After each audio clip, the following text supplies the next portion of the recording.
What up, everybody? Alfie here, aka Random Black Guy, aka Chocolate Face No Makeup. Here with my quick review for the film Space Jam: A New Legacy. Space Jam: A New Legacy is the sequel of the cult classic Space Jam. Instead of having Michael Jordan in this, we have LeBron James instead. And this film is directed by Malcolm D. Lee.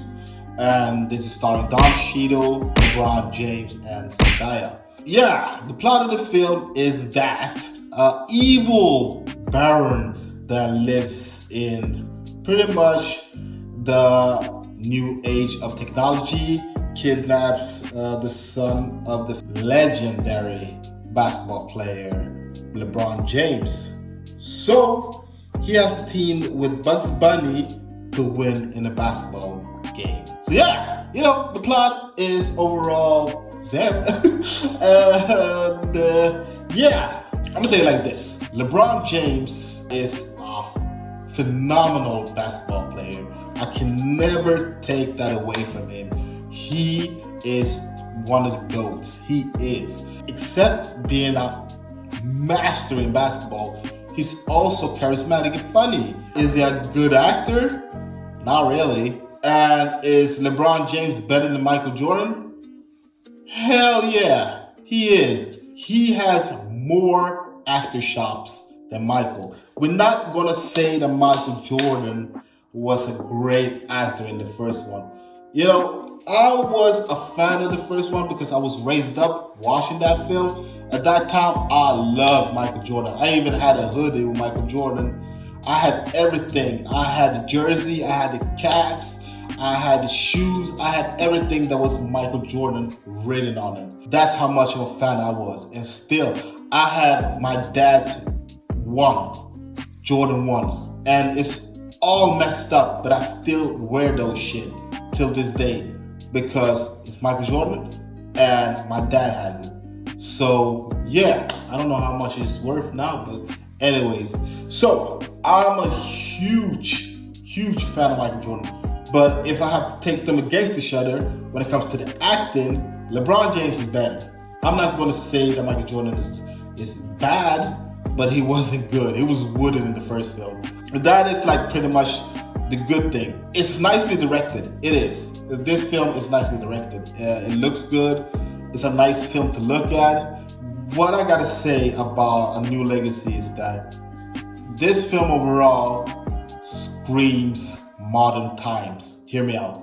Modern times in a way that is modern right now in present time, but in about 6 months to 2 years, this film is going to be outdated. And that is what I was afraid of, that they were going to, pretty much take everything that is popping right now and pretty much trendy right now. And I don't like when films does that, because when you see those films after a while, it doesn't have the time-lasting effort that I want with a film. And that is one thing I gotta say about the first film. Even though, Michael Jordan and the 2D animation of the Looney Tunes doesn't look that good together. It doesn't, but it still has, the jokes, a story that is somewhat pretty relating to a present time. And even though the plot is there, I think that, the jokes did not land for me. Don Cheadle as the villain. I like Don Cheadle a lot. And you can clearly see that he was having fun in this, playing a villain for like the first time. And he's a pretty great basketball player. But I just felt like the biggest issue is that the villain to me was just not fully developed, and he was just being villain because of the case of being a villain.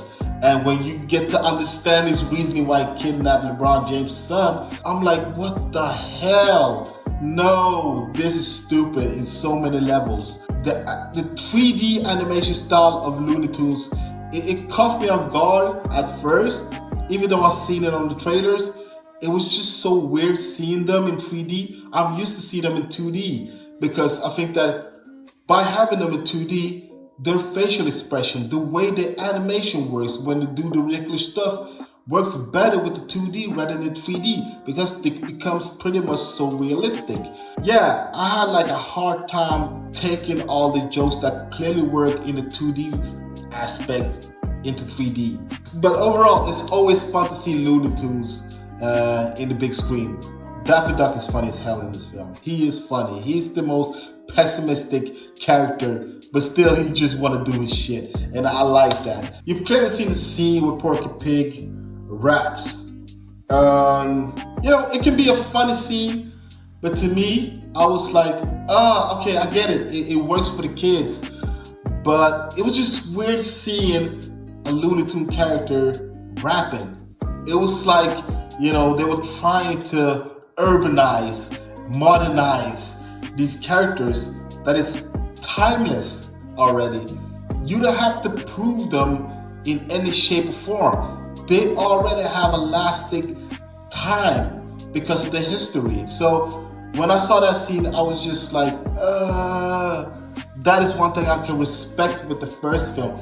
They weren't dumbing these characters down. The thing that I really enjoy with this is that the cameos is great. The cameos in this film is awesome, man. I'm not going to spoil anything, but you see a lot of characters. Characters you already seen in trailers, and that was awesome. Just seeing them in 3D, I like it. But they work so much better in 3D than the actual Looney Tunes. And that's so weird. I would respect this film so much more if they were in 2D. That's just how I feel. And the thing that just grinds my gear, the trailer pretty much gave you everything. If you already know how this film is by the trailers, you pretty much seen it. And that is the biggest issue with trailers like this, when they give away too much of the story. And that is what the trailer did. The basketball sequence, awesome. It is really good. The music, I like it. But like I said, I'm still afraid of the everlasting impact that this film is going to have. I don't think it's going to be that. I don't think it's going to have that nostalgia factor like the previous film has.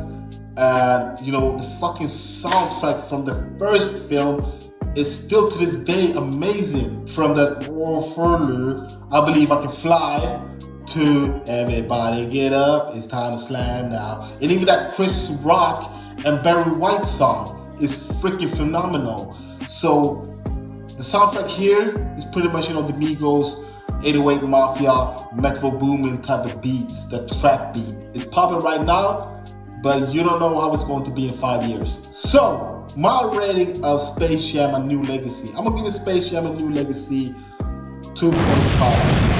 Like I said, even though I got stuff I enjoy about this film, I had a lot of stuff that I did not like with this film.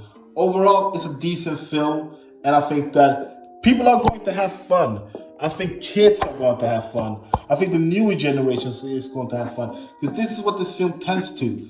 It's the newer audience, not us, the old heads. It's not. So I can't hate them for that, but still I wanted to have a little bit of a hunch that was like, hey, we care about you. And I didn't feel that way about this. I felt more like they were clearly focusing on the new generation.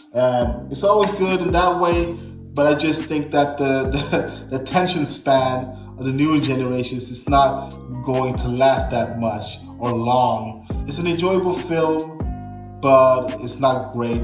It's not bad. So that's how it is. So yeah, 2.5 out of 5 for Space Jam: A New Legacy. Anyways, guys, what do you think about Space Jam: A New Legacy? Do you like it? Do you not like it? Write your comments down below. Let your boy know. Don't forget to like, comment, and subscribe. And don't forget to click on the notification bell, so every time I upload a new video, you'll be the first to see it. My name is Alfie, aka Random Black Guy, aka Chocolate Face No Makeup. Still in my road trip around where I'm from, and I'm still enjoying it, man. Pretty much that was my review for Space Jam: A New Legacy. Until next time, guys, I'm gonna be out there. Peace, peace, peace, peace.